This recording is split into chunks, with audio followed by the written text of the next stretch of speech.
Bonjour à tous et bienvenue, c'est Christophe Lagile. Donc aujourd'hui, en cette fin de mois de juillet 2009, je vais vous présenter une petite vidéo consacrée aux débutants sur la pêche à la carpe. Donc aujourd'hui dans un petit étang pour un coup rapide, ce qui va me permettre de vous montrer la technique utilisée, les montages, les appâts, comment je place mes lignes. Donc on va voir tout ça maintenant. À mon arrivée sur les lieux, je constate que les carpes sont particulièrement actives. Ceci est probablement dû à l'orage qui a eu lieu dans la nuit et qui a oxygéné l'eau et amené les poissons à s'alimenter.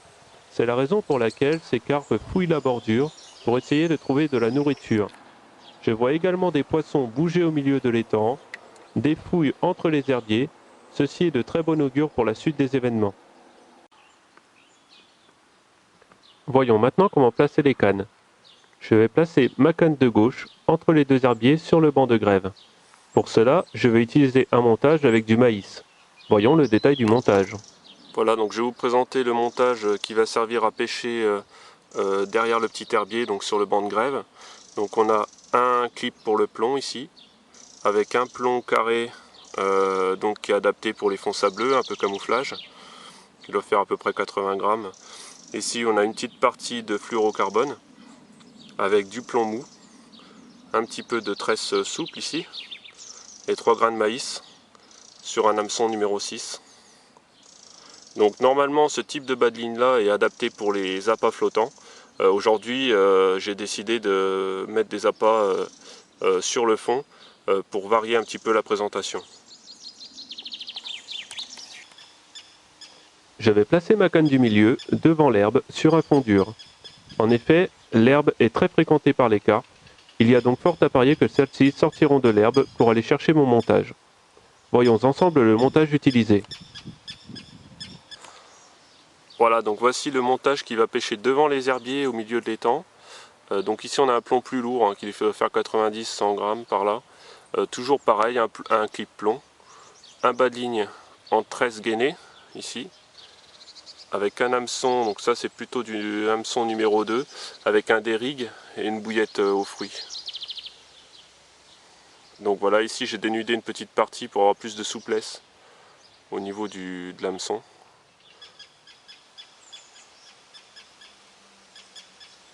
J'ai constaté que les carpes montaient sur le haut fond. Je vais donc placer une ligne entre les herbiers et le haut fond, dans la cassure. Voyons quel montage je vais utiliser. Donc voilà pour la dernière ligne qui va pêcher à côté du haut fond. Donc pareil, on a un clip plomb, avec un plomb ici qui doit faire 80 grammes. Un bas de ligne en 13 gainés. Et ici, un hameçon numéro 6 avec une bouillette personnelle au cocktail de fruits. Donc on va voir ce que ça va donner. Voyons ensemble la mise en place de la canne de gauche. Celle-ci va être placée près du bord. Par conséquent, je vais utiliser le lancer en cloche.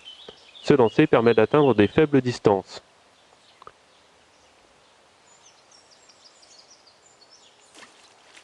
Lorsque la ligne est lancée, j'ouvre le pick-up pour que la ligne se libère librement.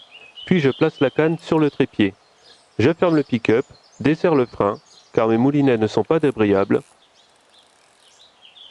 Je tends la ligne doucement afin d'éviter de faire rouler le plomb sur le fond, ce qui pourrait avoir pour conséquence d'accrocher une brindille sur l'hameçon et rendre ainsi la ligne non opérationnelle. Je place ensuite le swinger sur le fil qui permet de détecter les touches de retour, puis j'allume le détecteur de touches. La canne est maintenant placée.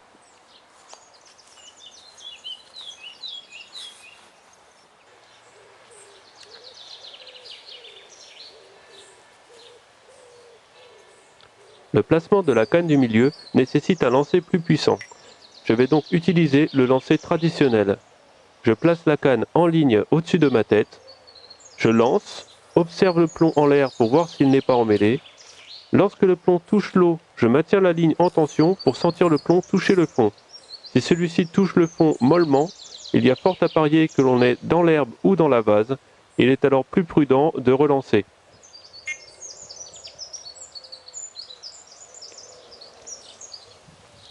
Je vais maintenant placer la canne de droite à côté du haut fond. Pour cela, je vais utiliser le même lancer que pour la canne du milieu.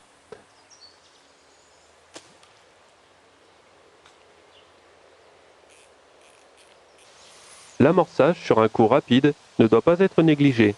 Il convient de lancer peu d'amorces afin d'attirer l'attention des poissons sans les gaver. Je vais donc placer quelques grains de maïs sur le coup, sachant que ce maïs va sûrement être mangé par les poissons blancs, ce qui va créer une activité sur mon coup et attirer les carpes.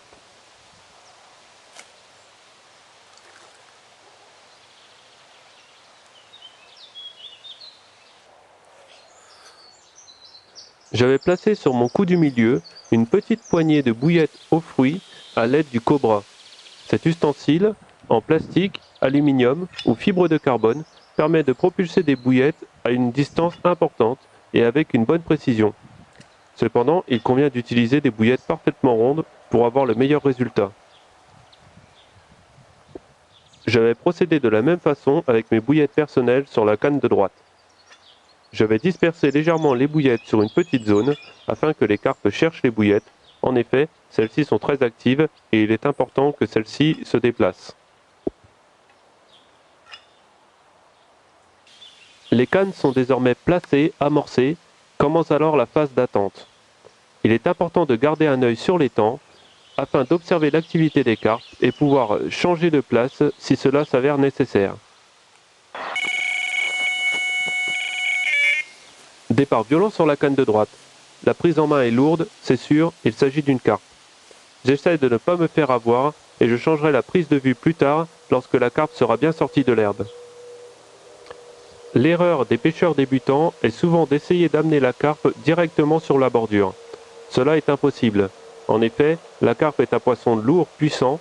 Il convient de s'armer de patience. La carpe a manifestement décidé qu'elle ne voulait pas être épuisée à droite du trépied. Dans ce cas, il faut s'adapter. Je vais passer en dessous le trépied et l'épuiser à gauche du trépied. Pour la mise à l'épuisette, il est préférable de placer l'épuisette, de ramener le poisson dans l'épuisette et de soulever l'épuisette, plutôt que de glisser l'épuisette en dessous le poisson. Lorsque la carpe est dans l'épuisette, il suffit de la soulever, puis de détacher les deux branches de l'épuisette, de les rouler et de porter la carpe par ce biais.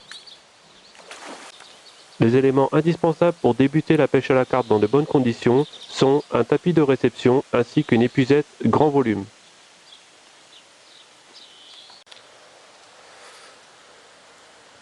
Les hameçons modernes avec micro-ardillons permettent de respecter le poisson et de le décrocher facilement une fois dans l'épuisette. Avant de prendre en main un poisson, vérifiez que vous n'avez rien qui pourrait la blesser. Retirez votre montre bracelet par exemple.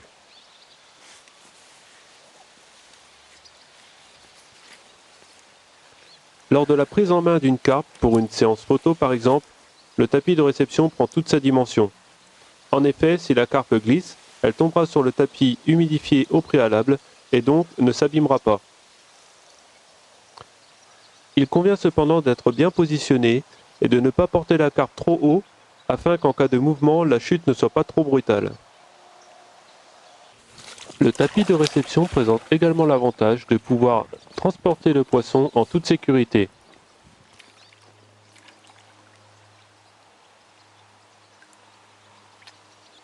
Lors de la remise à l'eau, maintenez le poisson et attendez que celui-ci reprenne ses esprits. Lorsque celui-ci se met à bouger, laissez-le partir.